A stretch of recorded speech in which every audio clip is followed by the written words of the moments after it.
Good morning, my beloved. Welcome to First Unitarian Church of Pittsburgh. It is Sunday, April 16th of 2023. I am Reverend Dr. Kate R. Walker. I use the she, her pronouns, and I am just delighted to serve as the minister of this beloved community. For those with visual disability, I am a 60-year-old white female, light brown hair in a pixie cut. I wear glasses, and today I'm wearing a black and white dress. And you are all welcome here. And if you are watching now on YouTube or in the future, I'm delighted that you've chosen to spend your time with us. If you are a long-time member and you've been giving generously of your time and labor and your finances, thank you. If you are brand new here, this is your first day, thank you for choosing to be with us.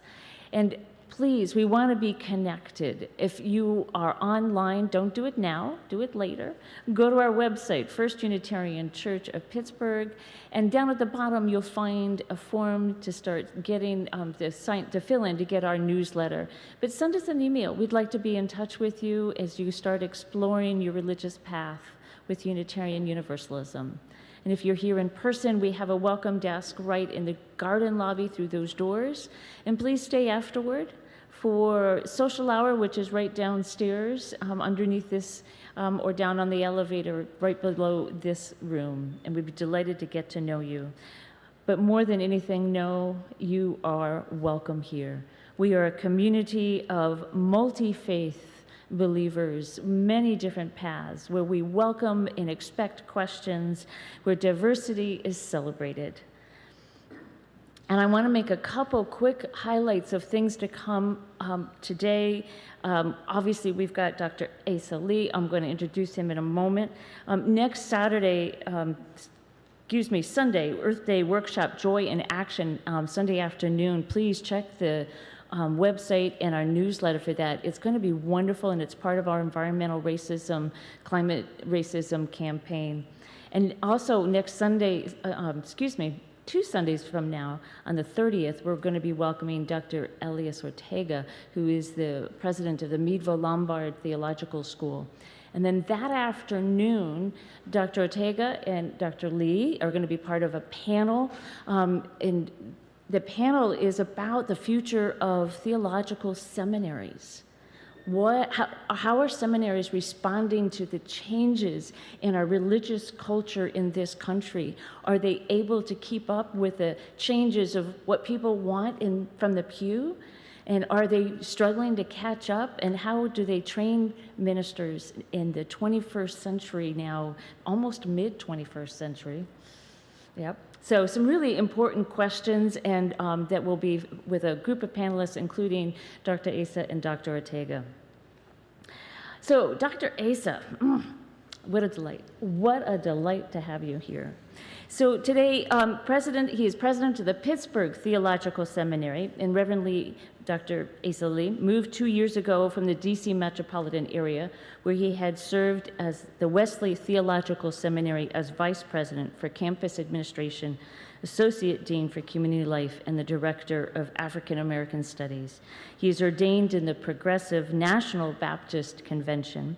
He is a collaborator, a network, a team builder, and he is probably most importantly supported by his beloved wife, Chenda Inez Lee, and 4 daughters. So God bless him. God bless him. I met Asa Lee while we were working, both of us, on our doctoral degrees at Virginia Theological Seminary in Alexandria, and I am more than delighted to welcome him here to this pulpit, into this community. I invite you now to take a deep breath and arrive in body and spirit for this time of fellowship and worship and community. Find yourself connected to one another in this time and place. And to all who are worshiping, this is a moment when we come together as a people. You are all beautiful, you are all loved, and you are all welcome here. Let us worship together. I turn now to our chalice lighting. And I offer these words from Howard Thurman. There are two questions that we have to ask. The first is, where am I going? And the second is, who will go with me? If you get these questions in the wrong order, you are in trouble.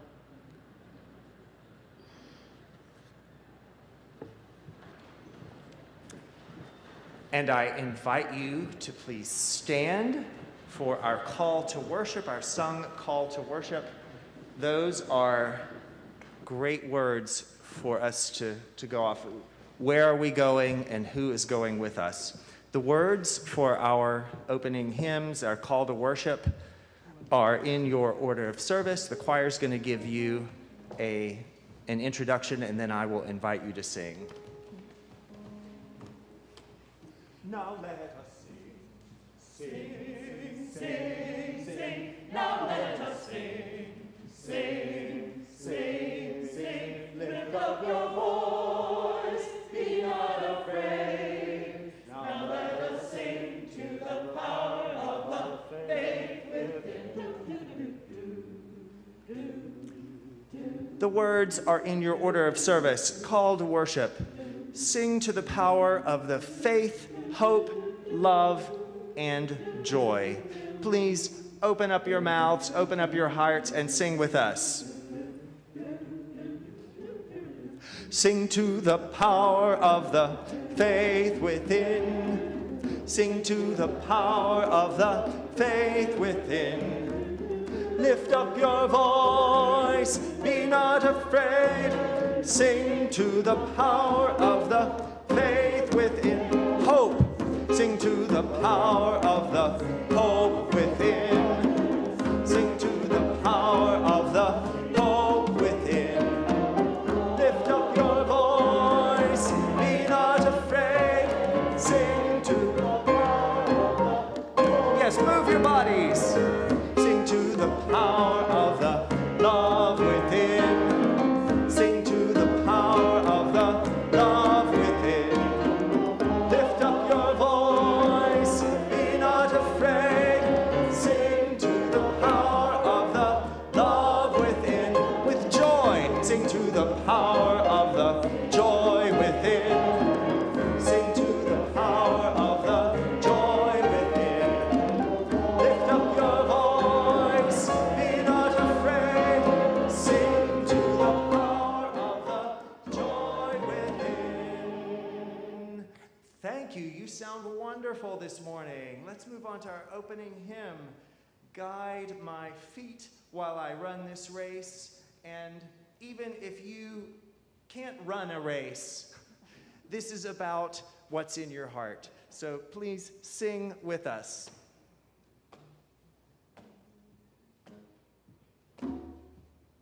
I'm so pleased to have Corey and Whitney on the drums this morning. Woo-hoo, yes. Here we go. Ready? Guide my feet while I run this race. Guide my feet while I run this race. Guide my feet while I run this race. For I don't want to run this race in vain. Hold my hand.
Thank you.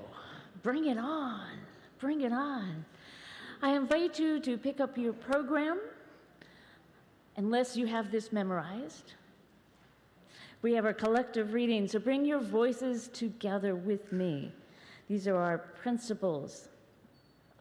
We covenant to affirm and promote the inherent worth and dignity of every person, justice, equity, and compassion in human relations, acceptance of one another, and encouragement to spiritual growth in our congregations, a free and responsible search for truth and meaning, the right of conscience and the use of the democratic process within our congregations and in society at large, the goal of world community with peace, liberty, and justice for all, respect for the interdependent web of all existence of which we are a part, journeying towards spiritual wholeness by working to build a diverse, multicultural community by our actions that accountably dismantle racism and other oppressions in ourselves and our institutions.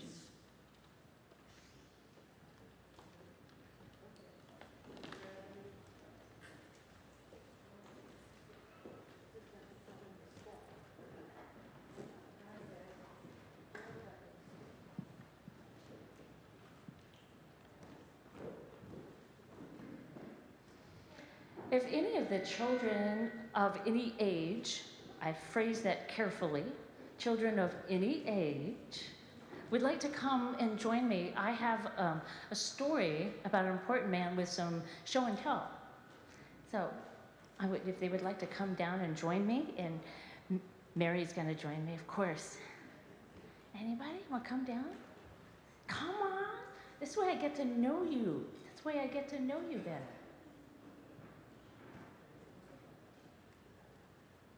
There you go. Come on down.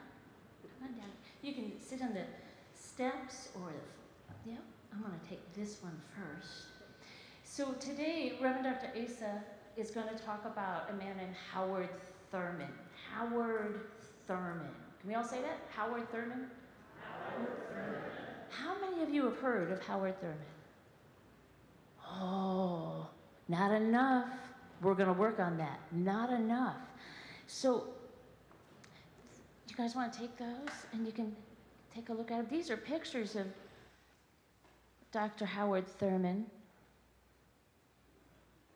Those are pictures of him. He's written a couple of books. Two of my favorites is Meditations of the Heart, a collection of his beautiful readings. And this one was really quite the earthquake publication, Jesus and the Disinherited. Quite the earthquake.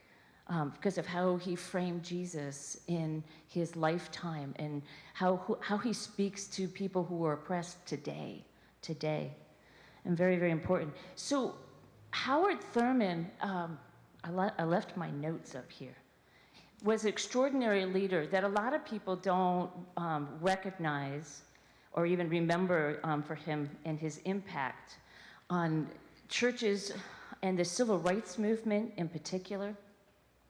And he was born in 1899. He was the grandson of former slaves. It's a long time ago. And when he was a child, he was lonely sometimes. Have you guys ever been lonely? Yeah, I've been lonely. You guys sometimes be lonely? Yeah, I've been lonely. Well, one of the things he did when he was lonely and he wanted to talk, he went out to a great big oak tree outside his house in Florida. Great big oak tree. And he would sit in the tree and he would talk to the tree. And he would feel better in talking with that tree. And he found as he grew older that the tree, gave him an energy. And he connected with the tree's energy as well. And he started to recognize this energy in all life, including himself, and how important it is to have that energy in all the things that we do and to stay grounded in that. And he grew up, he became a great American Baptist preacher. He studied theology. What does that mean? He studied theology, he studied religion and God and how we pray and all sorts of things. But at one point during his studies, he heard about the Quakers. And the Quakers, who are all about really bringing the spirit within oneself in a space of silence. They really honor the spirit coming out in a time of silence. And he went and studied with the Quakers about silence and the spirit. And so he really started to develop even stronger and stronger his belief about this. And what he did at one point, he went on a big trip to India. Why did my printer print a bunch of blank pages? That's really rude. He went to India, and while he was in India, he met a really important man. Would you just hold that up for me? Yeah. Who's that? Anybody know who that is? Who's that? You remember? Starts with a G. Gandhi. Yes. Starts with a G. Gandhi. Yeah. He met Gandhi. And Howard Thurman realized Gandhi had something important to teach about nonviolence when one is trying to make change happen on a large scale, about being nonviolent. And Howard Thurman came back a changed man, believing in the spirit found in silence and nature and nonviolence. And he also had a very good friend who was in trouble. Who's that? Who's that? You know that one? Martin Luther King Jr. Yeah. He had a good friend, and Martin Luther King Jr. was in trouble. He was in trouble. His heart and his body were hurt. And so Howard Thurman went to visit him in the hospital, and he said, Martin, you need to go to India. You need to go meet Gandhi. And that's what Martin did. And that changed Martin's life too. And he became committed to nonviolence when you're trying to change important things in the whole big world. So without Howard Thurman, the whole civil rights movement would have been completely different. And so a lot of people saw Howard Thurman as kind of a spiritual advisor, a mystic even, because he was always talking about energy, finding the passion, staying connected. I like to think, as a Unitarian Universalist, he was a transcendentalist. And if you can't spell that, that's fine. I struggle with it too. Transcendentalist. But I think that's what he was, which were Unitarians back in the 19th century. Anyway, so Howard Thurman went on to start a big church in San Francisco where everybody was welcome. All races, all classes, all ethnicities, and people came. And he experimented with worship. He had dancers and chanting and glorious things that a lot of the more traditional people were thinking, what is going on over there? But people came. They came from all over. And that church is still going on, but without Howard Thurman, unfortunately. He went on to die, and was it 1980? Do you remember, Asa? 84. He went on to die then. But he left a lasting impact on everybody.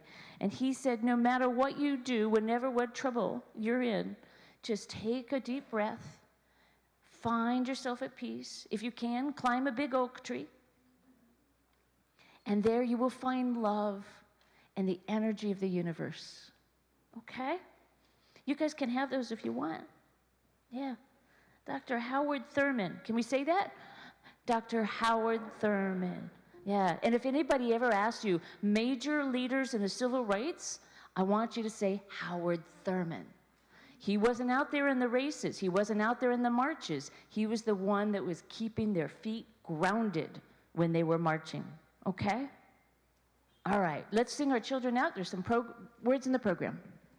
Good. And we will sing it twice. Sing the words twice, please.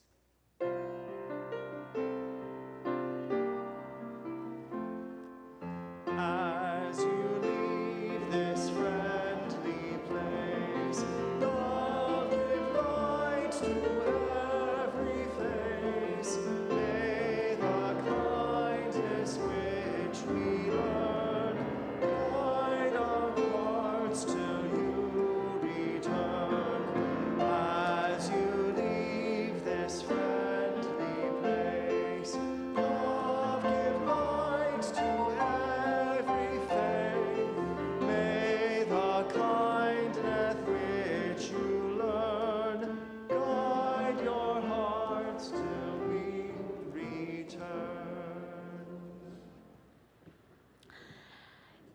In a few moments, our ushers are going to be coming forward and passing the plate for you. This is a time for your financial support and generosity to support this community. We are largely a volunteer-run organization, but we do have some fabulous staff right here. We have evidence of Chris and Ellen. Thank you very much. And all sorts of people who are pulling this program together, and your financial support is crucial. So please, your generosity is welcome and, well, frankly, expected. Yeah, let's be real about this. But we are very, very pleased to be supporting this month with Share the Plate Ceasefire PA, as we are very committed to reducing gun violence in our city and everywhere. And 50% of your donations we share with Ceasefire PA this month unless you designate it otherwise. That's share 50-50 unless you say otherwise. And there's plenty of ways to do that. You are welcome to throw money at me. That's fine. You are welcome to send it a check or drop it off and come by and visit. Credit cards are welcome on our website. And of course, you can text. The phone number is in the program. And whatever you want to do, you can also, Rob will take money. Yeah, absolutely. Yeah, we're just, yeah, bring it on, bring it on. I invite the ushers to come forward.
I know our hearts are both full of joy and sorrow. Sometimes we find ourselves numb with too much, reading the newspaper and the headlines, hearing stories from neighbors and family and friends. Please know that none of us are on our journey alone. Please share as you're able. It does help lighten the load. If you need to, go talk to a tree. Even that can help. It brings it out of the body and shares it with the universe.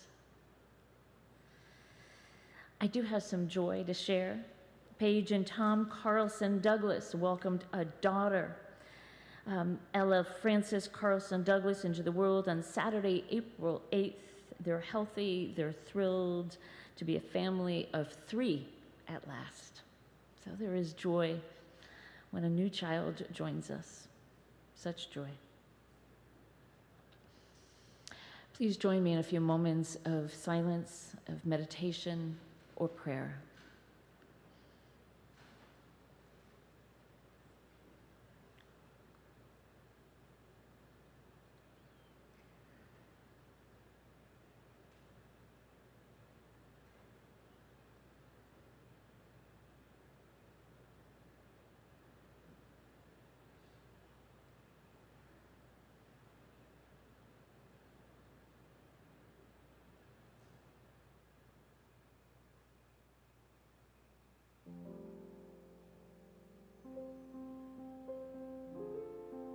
Spirit of love, help heal our broken hearts. Help bring light into the places of our heart and mind that feel and see so much darkness. Spirit of love, remind us of the preciousness of life and why we need to care and give our compassion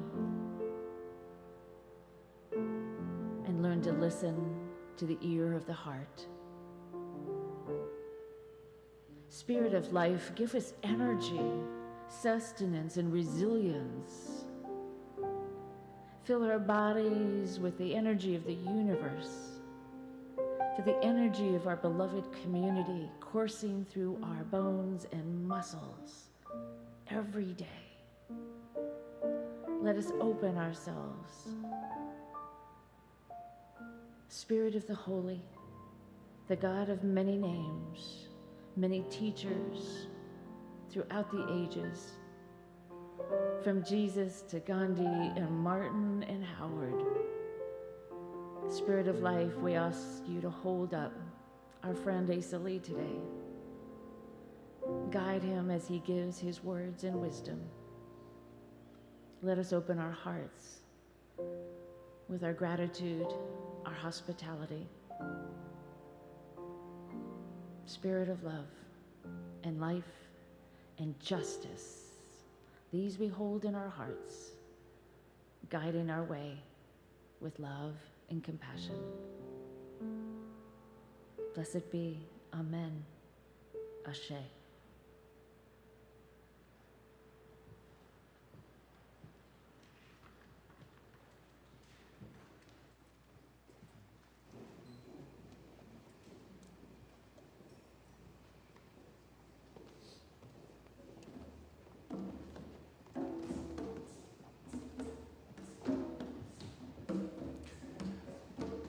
I invite you now to respond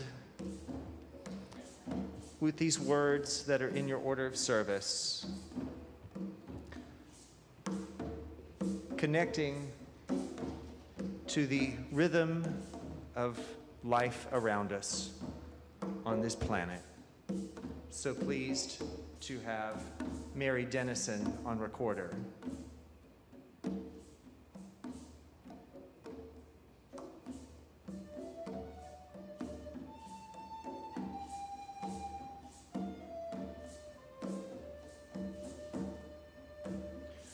The choir will sing the first verse for you, and please join us on verses 2, 3, and 4. On the dusty earth drum beats the falling rain. Now a whispered murmur,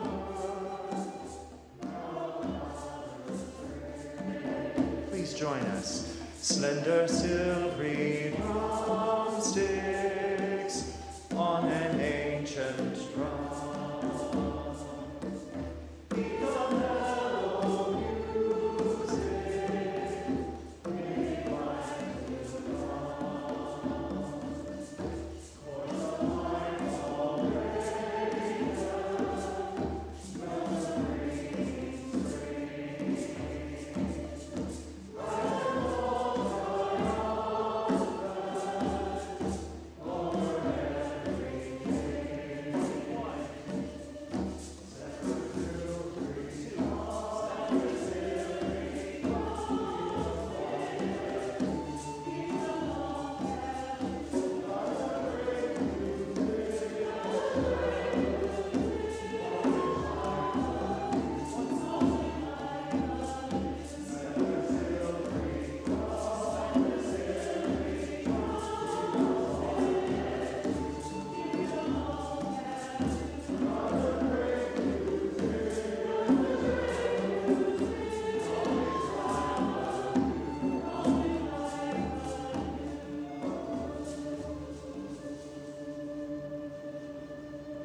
Join me in a moment of centering.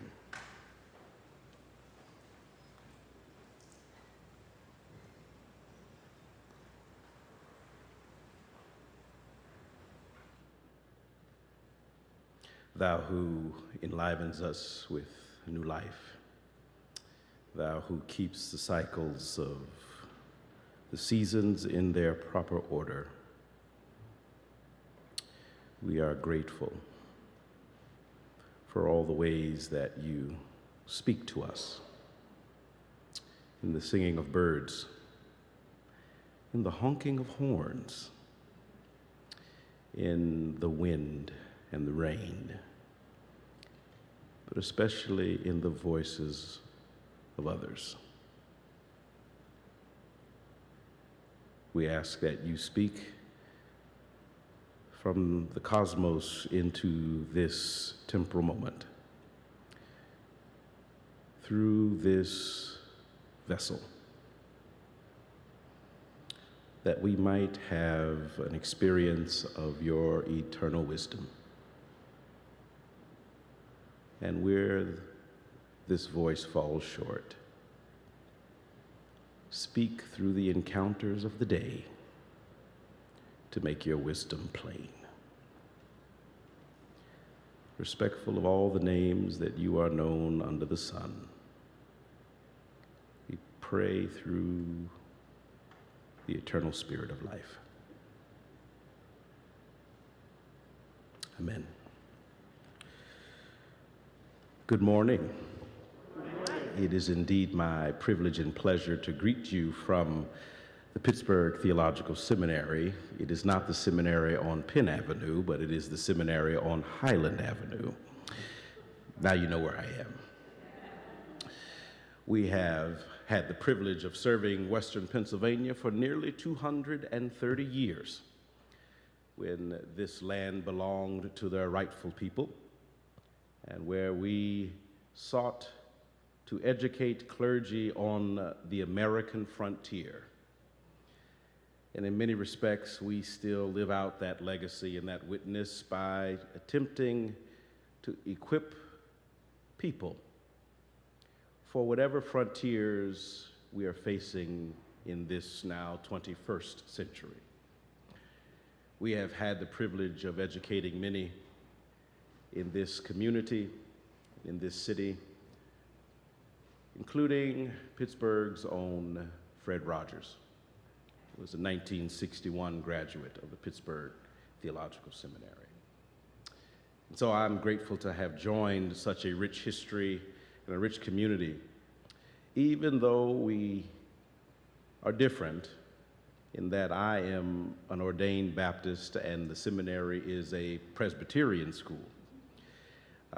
Even though I am the first African American to ever lead this institution and also the youngest, I am grateful for the rich history of ecumenical dialogue and engagement that the seminary has had for quite a long time. And it is in that spirit that I am here, celebrating in this beautiful experience of gathering, singing, and sharing. I'm also grateful for my friend and colleague, Reverend Kate. It is interesting when you get called to certain wilderness places. Wilderness not necessarily in a bad way, but wilderness in that you've never been there before. That there are always friends that the universe places in those spaces. And so with Reverend Kate's arrival and the Episcopal bishop, who was also a classmate of ours, and another seminary classmate who happened to be the Methodist bishop, I found home in wilderness spaces. And so I'm grateful to be with you all today to make my home in this space.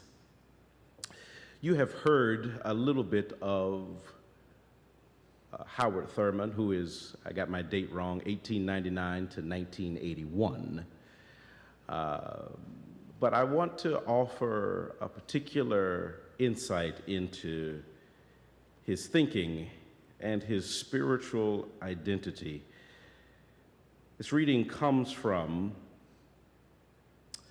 a book he published in 1947 entitled Disciplines of the Spirit. And it is one of my favorite texts. It's a text about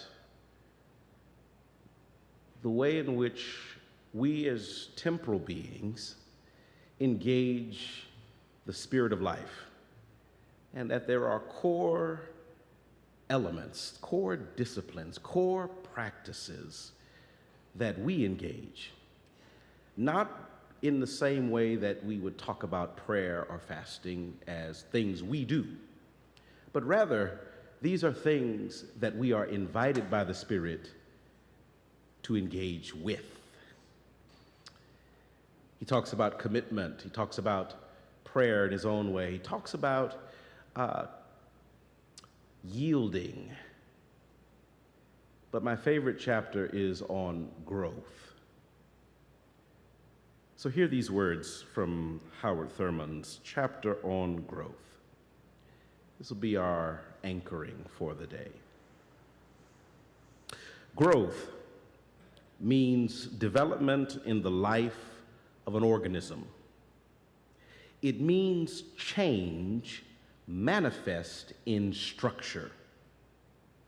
Generally, it does not mean random development or irresponsive or irresponsible change. Perhaps there is no such thing as random development.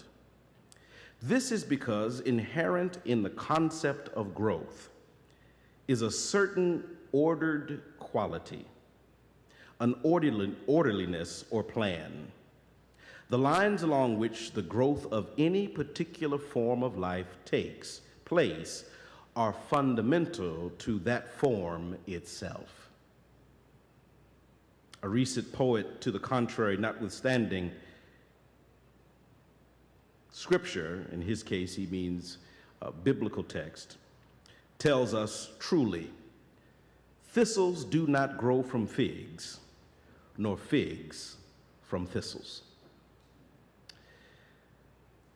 You've heard a bit about Thurman. I'd like to illuminate just a little bit more.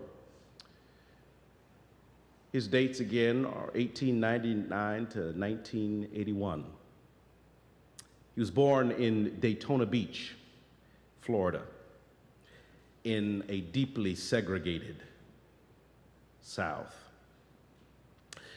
He had a difficult childhood in that his father died at a very early age, and his mother left to find work. And tragically, while working, she too was killed.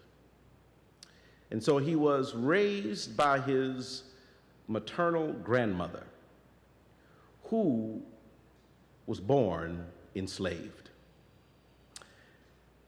And it was that experience of sitting at his grandmother's feet that first introduced him to this thing called Christianity, or more specifically, Jesus. For he recalls vividly several instances in which he abhorred the Christian but loved Jesus.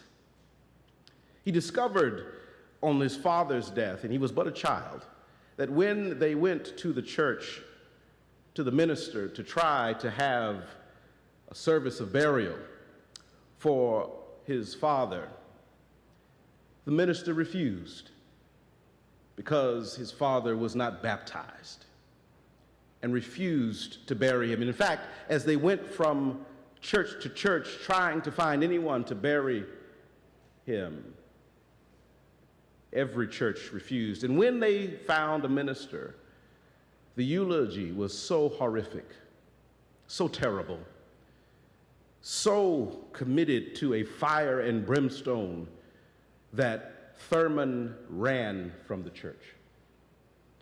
And it was running from the church into the churchyard he found an oak tree.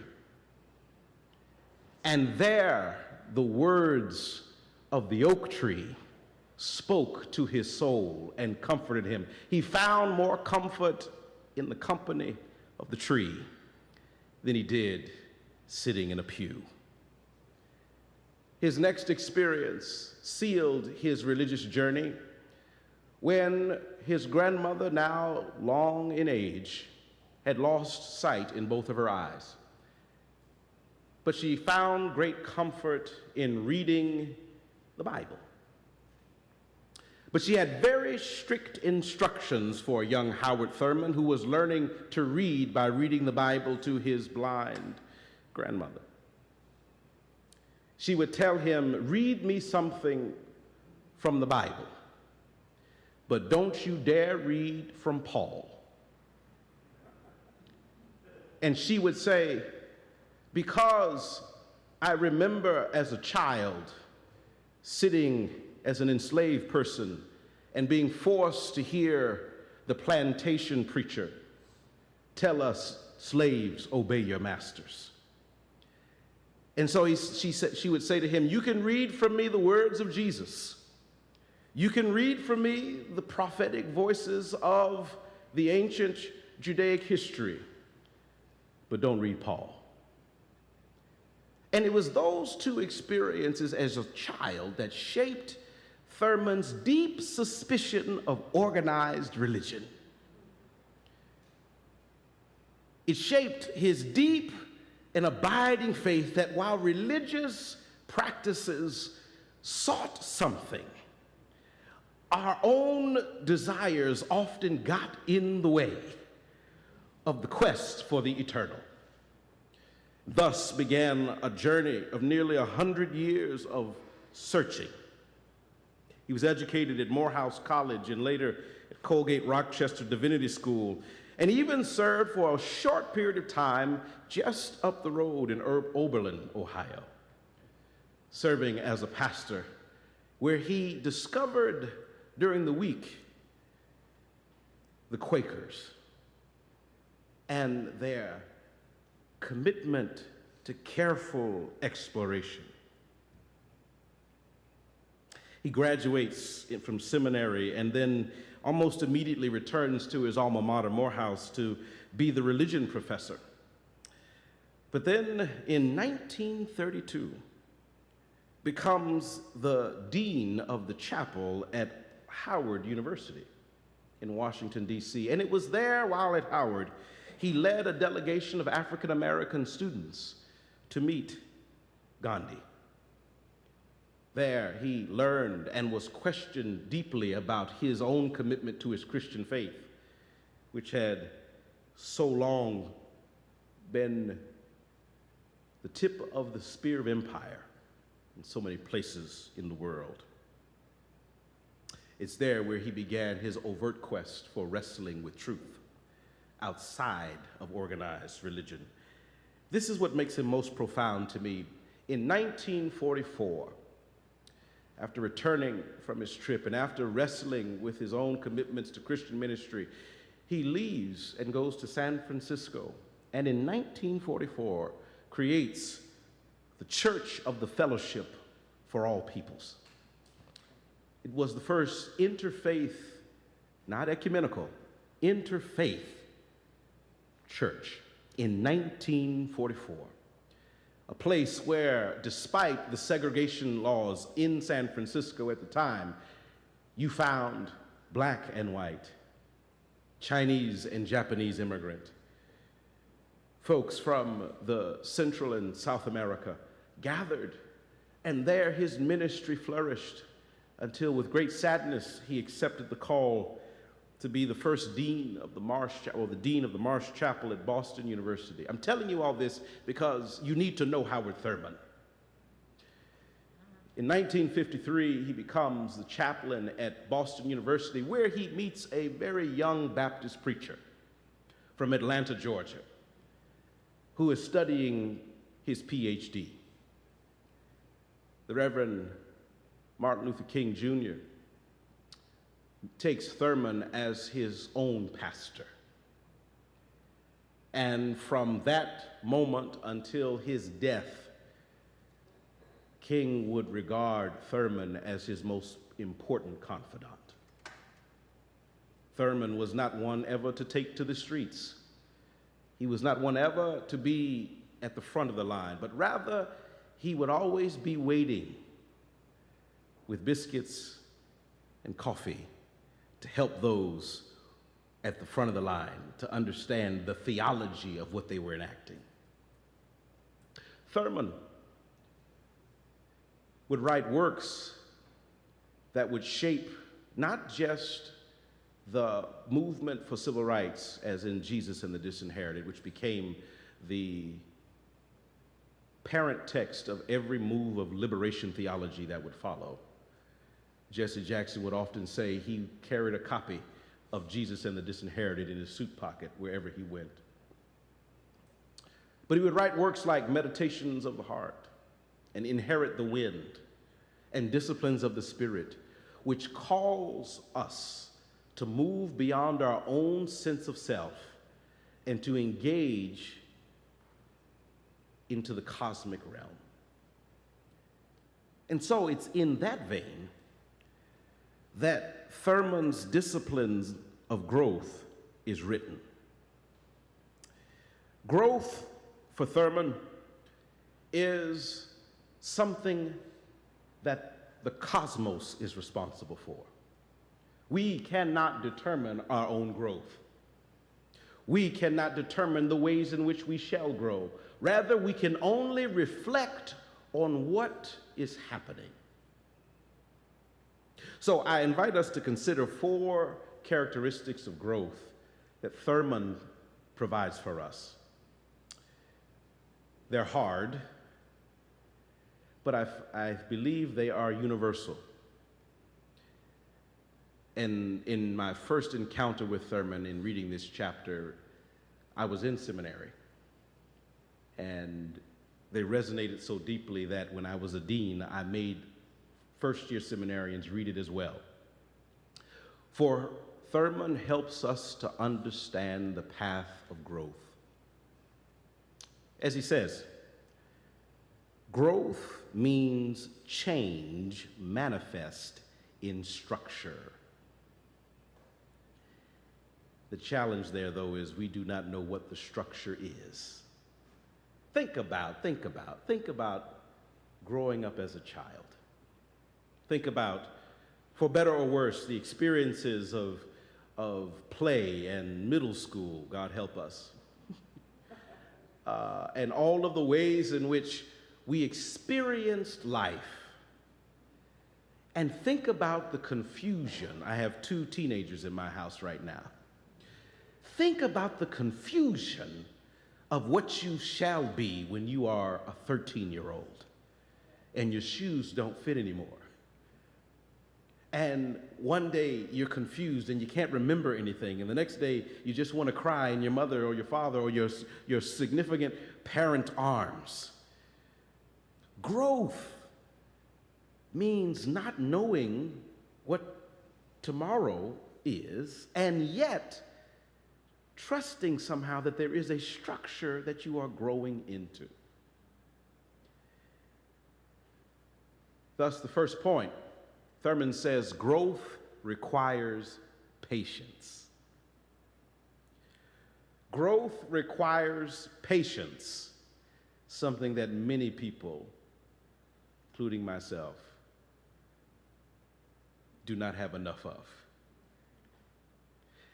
The truth is, growth means knowing that you want to be a thing, but you're not that thing yet. You want to do a thing, but you're not old enough to do it yet. It means recognizing that in time, all things will be available, but first you have to grow. You want more responsibility. You want less responsibility. You want retirement. You want growth. You want something different, and it hasn't come yet. Growth requires patience. It's the distance between wishing and fulfilling. And the more you grow, the more patience you need. Because when you grow, you discover there's more possibility and more opportunity and more change and more and more and more, but it's not all at your fingertips. Thurman says that growth requires us to be patient. And the reverse is also true. When you feel impatient, then you might be growing. When you are ready for the thing right now, but the thing is not here, then you might have grown a little bit. You might have moved just a little bit further, right? I have a 14-year-old who is sick of the 8th grade. This school year cannot be finished fast enough so that she can go to the 9th grade. Whereas her 9-year-old sister is just happy for any day in school. The impatience to move on to the next thing is a sign that she is growing.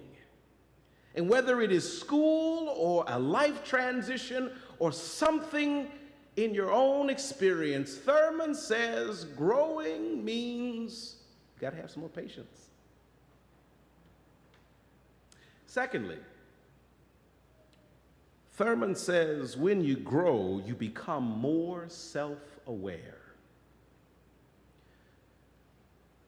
Take, for instance, the young toddler or the baby who's sitting at the dining table, notices that when the cup gets pushed closer and closer to the edge of the table, the adults in the room immediately react.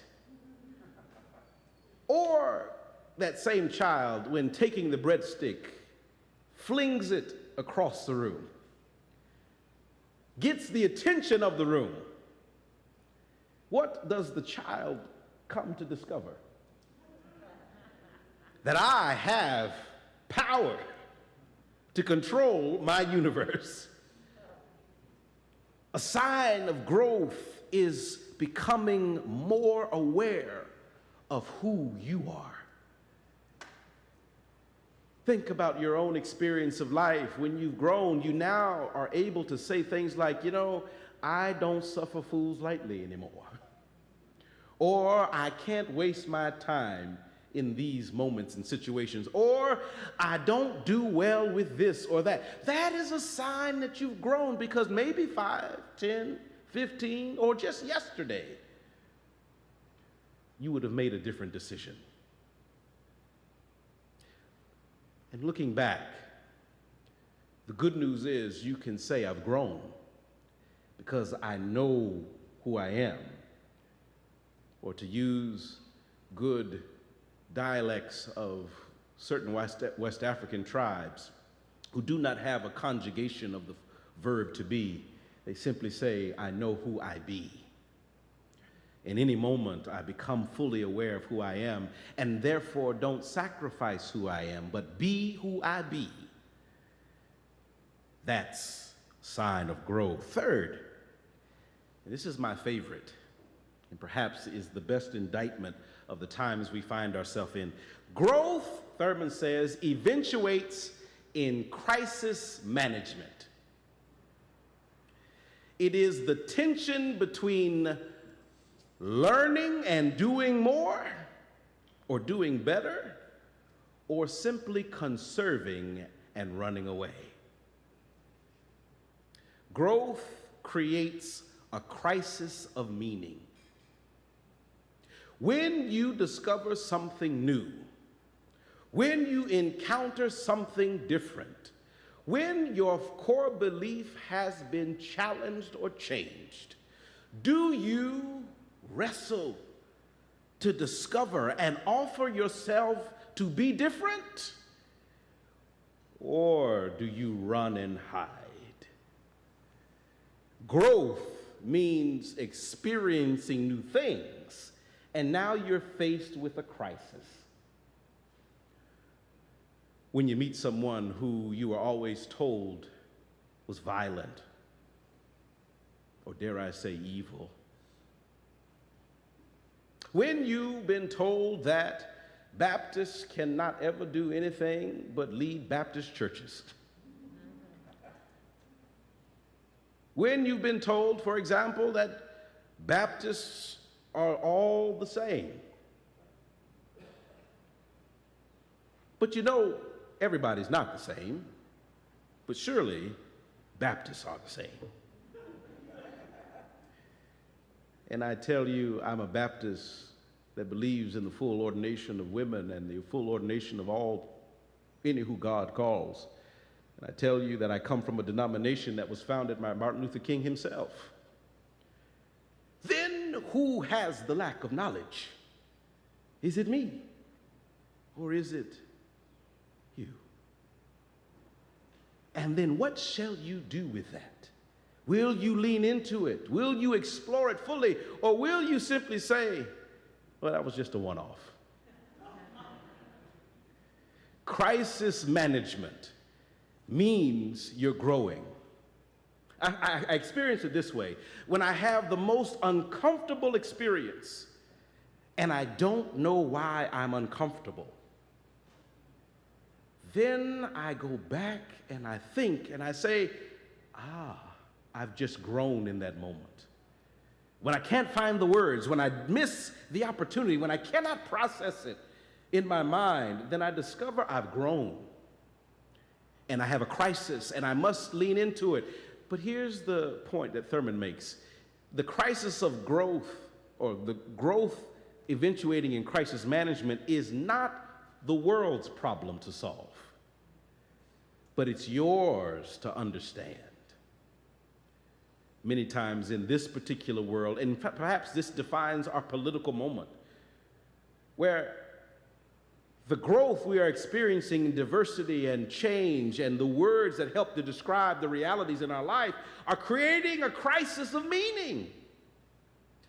And there's part of the country that chooses to run and hide, to restrict, to deny, to forcibly cajole, to put people back in the boxes that make them comfortable. But then there are those of us who decide to see the world as it is. There are those of us who decide to say, this is our moment, this is our time, this is what we have been called to be. Growth, and perhaps the struggle of this very country right now, is a sign of its growth. Lastly, Thurman says growth means always confronting the risk of failure. Let me say it again so you don't get it mixed up. Growth means always confronting the risk of failure. Here's what I did not say. Growth means you'll fail. That's not what I said. Growth means you might. And for so many of us, the fear of failure keeps us from growing. The fear of the 10% chance that it won't happen the way you want it to, or it will be a disaster, keeps us from ever stepping off the porch. Thurman says, the sign of growth is not throwing caution to the wind, but the sign of growth is counting up the costs and yet say, I might fail, but I might not. And it's the portion of the might not, even if it's only 5% chance of success. Growth means leaning into it and trusting that as you grow, the risk of failure will always come out and work out in your favor. These 4 universal truths, Thurman says, is the discipline of the spirit of growth. He says, because he sees this in every facet of life. the dandelion that grows up in between the crack in the sidewalk, chooses to live in spite of the fact that there may not be enough water, in spite of the fact that there may not be enough to survive. It chooses to live. That the squirrel chooses to gather nuts, whether or not they know what tomorrow shall bring. Growth means recognizing that life coursing through our veins is going to push us to grow. But have this confidence. There is a structure. There is a certitude to growth. No, you do not know what you shall be yet. But life does. And there is a structure for your life, and you are still growing into it. Ashe.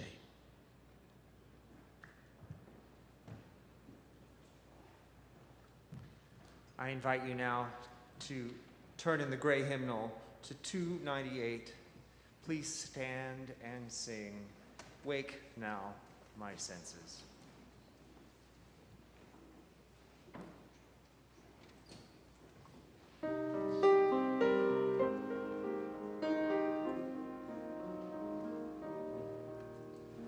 Wake now my senses and hear the earth call.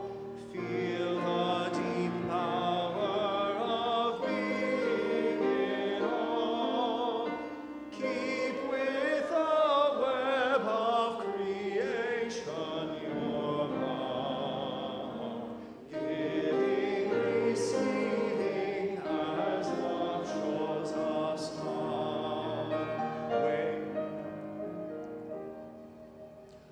Wake now my reason, reach out to the new. Join with each pilgrim who quest for the true. Honor the beauty and wisdom of time. Suffer thy limit and praise the sublime.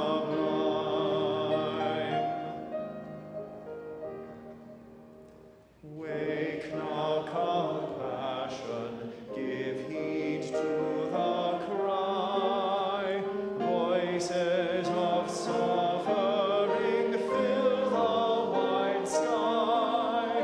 Take as your neighbor both stranger and friend, praying and striving their hardship to end.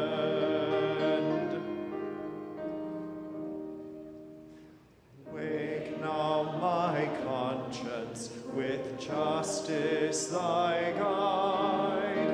Join with all people whose rights are denied.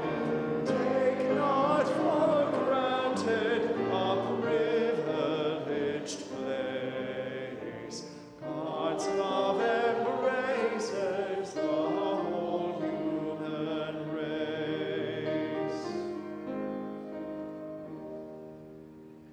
Wake now my vision of ministry clear. Brighten my pathway with radiance here. Mingle my calling with all who will share.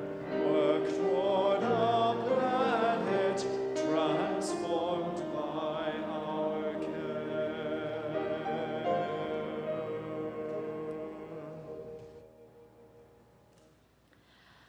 I invite you to remain standing as we extinguish our chalice. The words are in our hearts as well as in the order of service.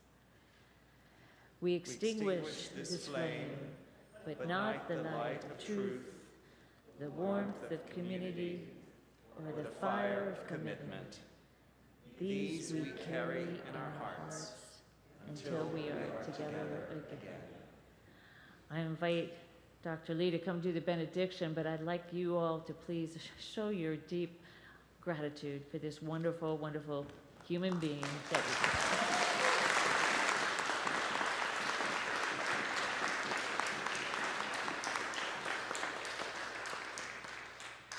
Hear these words of sending forth. Leave this sacred space today and grow.